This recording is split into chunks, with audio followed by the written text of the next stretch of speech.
दो बच्चों को भी पकाकर खा गए हैं। ये भाई ले आकर पकाकर खाता है जी रात को। अब तक कितने नाशे खा चुके हो? 10-12 जी। तो पानी के साथ साफ करते थे और फिर नमक डालकर उसको पकाते थे। 4 साल थे। पहली नाश किसकी निकाली थी, बच्चे की या बड़े की?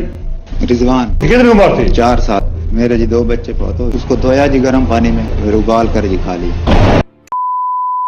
पाकिस्तान में रहने वाले 2 सगे भाइयों ने एक ऐसा क्राइम किया जिससे वहां की जनता सड़कों पर उतर आई इन दोनों को सजा दिलवाने के लिए। लेकिन फिर भी पाकिस्तान कोर्ट ने इन्हें सिर्फ 2 साल की सजा देकर छोड़ दिया और यही वहां की सरकार की सबसे बड़ी गलती साबित हुई, क्योंकि जेल से निकलने के बाद इन दोनों भाइयों ने जो किया उसने पाकिस्तान की जनता को फिर से प्रोटेस्ट करने पे मजबूर कर दिया। तो आखिर क्या किया था इन दोनों भाइयों ने, जानते हैं आज के केस में। लेकिन अगर आप चैनल पे नए हैं तो वीडियो को लाइक करें न करें, लेकिन कमेंट बॉक्स में अपने शहर का नाम जरूर लिखें। तो चलिए शुरू करते हैं आज का केस। पाकिस्तान में रहने वाले ये 2 सगे भाई, जिसमें से बड़े भाई का नाम मोहम्मद फरमान अली था और छोटे भाई का नाम मोहम्मद आरिफ अली था। इन दोनों की उम्र लगभग 30 से 35 साल के बीच थी और इन दोनों में 1-2 साल का ही फर्क था। ये दोनों भाई पहली बार तब पकड़े जाते हैं जब इनके घर के पास एक कब्रिस्तान में सायरा परवीन नाम की लड़की को दफनाया जाता है, जिसकी डेथ कैंसर से हुई थी। उसके घर वाले शाम के वक्त सायरा परवीन को वहाँ दफनाकर आते हैं और फिर अगले दिन जब वो सायरा परवीन की कब्र पर जाते हैं तो वो देखते हैं कि कब्र खुली हुई थी और वहां से सायरा परवीन की लाश भी गायब थी। अब रिश्तेदार पुलिस में कंप्लेंट करते हैं।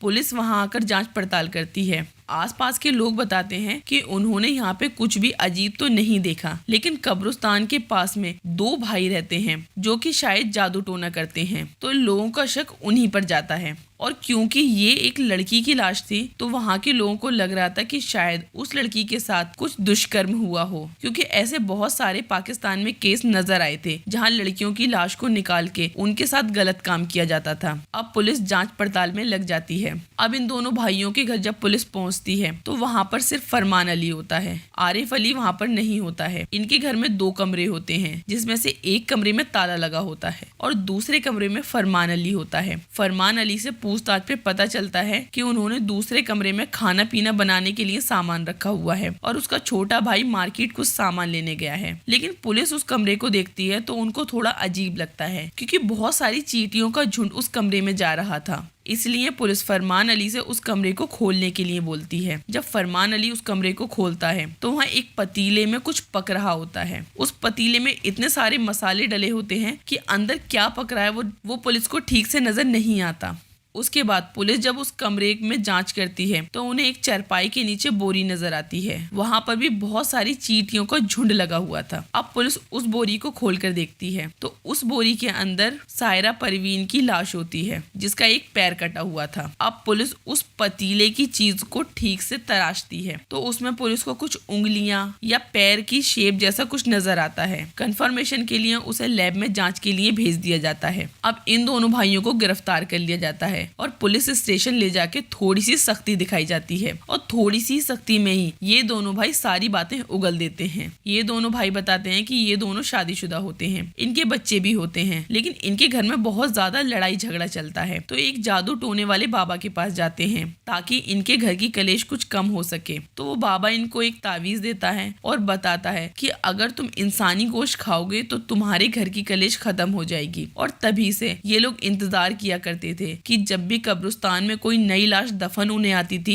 ये रात को उस लाश को निकाल के उसको टुकड़े टुकड़े करके उसको पका के खा लिया करते थे। लेकिन फिर भी इन दोनों की बीवियां इन्हें छोड़कर चली गईं। लेकिन जब तक इनकी जबान को इंसानी गोश्त का चस्का लग चुका था और अब इनको इंसानी गोश्त खाने की आदत पड़ चुकी थी। जब इन दोनों को कोर्ट में पेश किया जाता है तो पाकिस्तानी सरकार के पास ऐसे जुर्म के लिए कोई सजा ही नहीं थी। बहुत सोच विचार करने के बाद पुलिस उनको 2 साल की सजा सुना देती है, क्योंकि इन दोनों ने किसी का भी मर्डर नहीं किया था, बस मुर्दों को निकाल के खाया था। वो इनको एक छोटी बात लग रही थी, क्योंकि मुर्दों के साथ कोई दुष्कर्म भी नहीं किया गया था। अब 2 साल की सजा काटने के बाद मैं आपको बता दूं कि ये सजा इनको 2011 में हुई थी और 2013 में ये दोनों छूट जाते हैं। 2013 में छूट छूटने के बाद, क्योंकि इनको इंसानी मांस का चस्का लग चुका था। इसीलिए ये दोनों एक घर फिर से किराए पे लेते हैं और वो घर भी कब्रिस्तान के आसपास होता है, ताकि जब भी कोई मुर्दा दफन होने आए तो इनको खबर मिल जाए और ये अपना रात में काम पूरा कर सके। अब 2013 में छूटने के कुछ महीने बाद ही एक पड़ोसी इनके घर की शिकायत करता है। वो पुलिस वालों को बताता है कि मेरे पड़ोस में 2 भाई रहते हैं जो कि कुछ अजीब से हैं और उनके घर से बहुत गंदी बदबू आ रही है, जैसे किसी इंसान का मांस सड़ गया हो। ये सुनते ही पुलिस फौरन आती है। आरिफ अली और फरमान अली के घर में घुसते ही पुलिस को वही 2 साल पहले वाला मंजर नजर आता है। वही इंसानी गोश्त के टुकड़े पड़े हुए होते हैं और एक पतीली में वो मांस पक रहा होता है और इस बार ये मांस एक बच्चे का था, एक 2 साल के बच्चे का, जिसकी गर्दन आंगन में पड़ी हुई थी और बाकी का धड़ ये लोग पतीले में पका रहे थे। पुलिस इनको फौरन गिरफ्तार करती है। जैसे ही ये खबर पाकिस्तान में बाहर आती है, लोग प्रोटेस्ट के लिए सड़कों पर उतर आते हैं, क्योंकि एक छोटा सा बच्चा, शायद जिसकी कब्र पे जाके उसके माँ बाप उससे बातें कर लिया करते या फिर उनकी एक निशानी रहती, इन दोनों भाइयों ने उस निशानी को भी खत्म कर दिया। अब वहाँ की सरकार थोड़ा सीरियस होके इस केस को लेती है और फिर 2013 में इन दोनों भाइयों को 12 साल की सजा सुनाई जाती है, ताकि आगे ऐसा कोई जुर्म ना कर सके। लेकिन मैं आपसे एक केस के बारे में पूछना चाहूंगी जो कि दिल्ली में था। ये लोग तो मुर्दे को निकाल के खाते थे, लेकिन दिल्ली में एक ऐसा केस भी हुआ है जिसमें जिंदा लोगों को पकड़ के उनका मांस पका के खाया जाता था। अगर आपको भी वो केस याद है तो मुझे कमेंट बॉक्स में जरूर बताएं। मिलते हैं नेक्स्ट वीडियो में।